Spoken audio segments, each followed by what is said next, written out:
ഒരൊറ്റ സിറ്റിങ്ങിന് വൈദ്യനാഥൻ എന്ന് പറയുന്ന വക്കീലിന് 25 ലക്ഷം രൂപയുടെ ചെക്ക് കൊടുത്തു കഴിയുമ്പോഴത്തേക്ക് ആ പൈസയും പോയില്ലേ? 4 സിറ്റിക്ക് പുള്ളിക്ക് വേണമെങ്കിൽ 1 കോടി രൂപ ആരാ എടുത്ത് കൊടുക്കുന്നത്? KSIDC എടുത്ത് കൊടുക്കുന്നത്. എവിടെ നിന്നാണ് എടുത്ത് കൊടുക്കുന്നത്? നമ്മുടെ പണമാണ്, നമ്മൾ നികുതി കൊടുക്കുന്ന പണമാണ്. അപ്പോൾ അവിടെ വന്നിരിക്കുന്ന ഒരു ഇല്ലീഗൽ ട്രാൻസാക്ഷനെ ന്യായീകരിക്കുന്നതിന് വേണ്ടിയും ഞങ്ങളെ ഈ അന്വേഷണത്തിൻ്റെ പരിധിയിൽ നിന്ന് ഒഴിവാക്കണമെന്നും പറഞ്ഞുകൊണ്ട് നമ്മുടെ പൈസ തന്നെ വീണ്ടും ചെലവാക്കുന്ന അതിമനോഹരമായിട്ടുള്ള കാഴ്ചയാണ് ഈ കോടതിയിൽ നടക്കുന്നത്.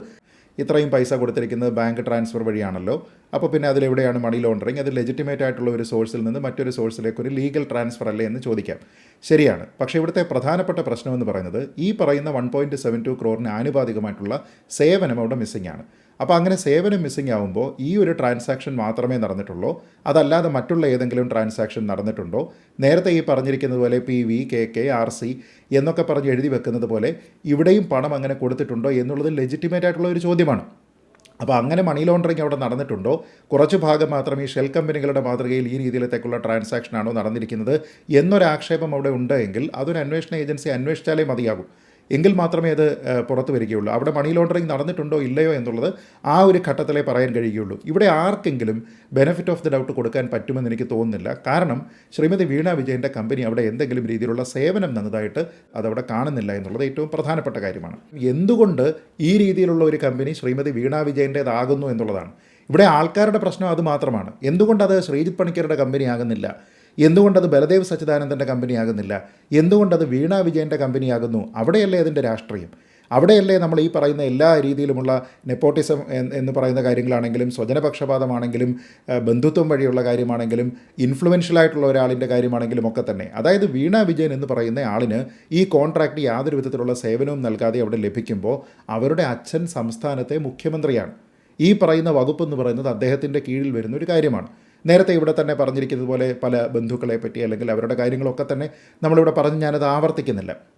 ഇവിടുത്തെ വോട്ടർമാരെ സംബന്ധിച്ചിടത്തോളം, ഇവിടുത്തെ പൊതുജനങ്ങളെ സംബന്ധിച്ചിടത്തോളം അവിടെയുള്ള ഏറ്റവും പ്രധാനപ്പെട്ട പൊതു താല്പര്യം അവിടെയാണ് ഇരിക്കുന്നത്. അതായത് ഈ ആദ്യം പറയുന്ന, അതായത് ഈ ഇൻകം ടാക്സിൻ്റെ ഇൻ്ററിം സെറ്റിൽമെൻറ്റ് ബോർഡ് പോലും അവിടെ പറഞ്ഞിരിക്കുന്നത് ബന്ധുത്വം വഴിയാണ് ഇതിവിടെ കിട്ടിയിരിക്കുന്നത് എന്നാണ്. CMRനെ നിയന്ത്രിക്കുന്നത് ഈ മുഖ്യമന്ത്രിയാണെന്നോ മുഖ്യമന്ത്രിയുടെ ഓഫീസാണെന്നോ എന്ന നിലയ്ക്കുള്ള ഒരു ഒബ്സർവേഷൻ അതിന് ശേഷം വരുന്നു.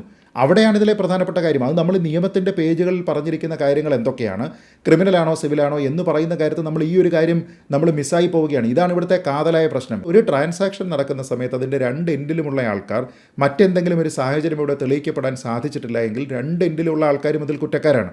അപ്പോൾ അങ്ങനെ നോക്കിക്കഴിഞ്ഞാൽ ഇവിടെ നമുക്ക് അതിൻ്റെ ഒരു പൂർണ്ണമായ ലബിലിറ്റി ഒരു കമ്പനിയിലേക്ക് മാത്രം ചാർത്തിക്കൊണ്ട് ഒരാളിനെ മാത്രം അവിടെ രക്ഷപ്പെടുത്തിയെടുക്കാനൊന്നും കഴിയില്ല. അവിടെ തന്നെയാണ് ശ്രീ മഞ്ജുഷ് പറഞ്ഞതുപോലെ മറ്റുള്ള പല കാര്യങ്ങളും അവരുടെ കമ്പനി എങ്ങനെയാണ് ക്ലോസ് ഡൗൺ ചെയ്യുന്നതിന് വേണ്ടിയിട്ട് പോയത്, മറ്റുള്ള എന്തൊക്കെ ഇടപാടുകളാണ് അവർക്കുണ്ടായിരുന്നത്, എന്തായിരുന്നു അവരുടെ ടെക്നിക്കലായിട്ടുള്ള കേപ്പബിലിറ്റി, ആ കേപ്പബിലിറ്റി എവിടെ തെളിയിച്ചതിൻ്റെ അടിസ്ഥാനത്തിലാണ് ഇത് വന്നിരിക്കുന്നത്, എന്തുകൊണ്ടാണ് ഈ പറഞ്ഞതുപോലെ ബോർഡിലുള്ള KSIDCക്ക് എതിർപ്പില്ലാതിരുന്നത് തുടങ്ങിയ കാര്യങ്ങൾ വരുന്നത്.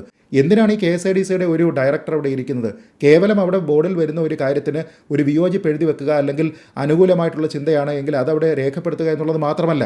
അവിടെ എന്തെങ്കിലും ഒരു മാൽ പ്രാക്ടീസ് KSIDCയുടെ ഭാഗത്തു നിന്നുള്ള ഒരു ഡയറക്ടറിൻ്റെ ശ്രദ്ധയിൽപ്പെടുകയാണ് എങ്കിൽ അത് കേവലം അവിടെ എഴുതിയിടുന്നതിനപ്പുറത്തേക്ക് KSIDCയിലേക്ക് അത് റിപ്പോർട്ട് ചെയ്യുകയും അതുവഴി സംസ്ഥാന സർക്കാരിലേക്ക് റിപ്പോർട്ട് ചെയ്യുകയും വേണം. അതല്ലാതെ വെറുതെ അവിടെ ഞാനിത് പറഞ്ഞിട്ടുണ്ട് എന്ന് പറഞ്ഞാൽ ഒരു പൊതുമേഖലാ സ്ഥാപനത്തിൽ നിന്നുള്ള ഒരു നോമിനേറ്റഡ് ഡയറക്ടറിൻ്റെ ഉത്തരവാദിത്തം അവിടെ തീർന്നു എന്നാണ് നമ്മൾ മനസ്സിലാക്കേണ്ടത്. അപ്പോൾ അതൊക്കെ തെറ്റായിട്ടുള്ള ധാരണയാണ്. 1.72 കോടി രൂപയുടെ ഇടപാട്, അതിൽ നമ്മൾ ഈ പറയുന്നത് പോലെ KSIDCയുടെ ഒരു ഓഹരി പോലും അവരുടെ ലാഭമോ നഷ്ടമോ എന്താണെങ്കിലും നോക്കിയാൽ 13.4% ആവത്തുള്ളൂ. അപ്പോൾ അത് എത്ര ലക്ഷം രൂപയുടെ ഇടപാടാണ് എന്നുള്ളത് അറിയാമല്ലോ.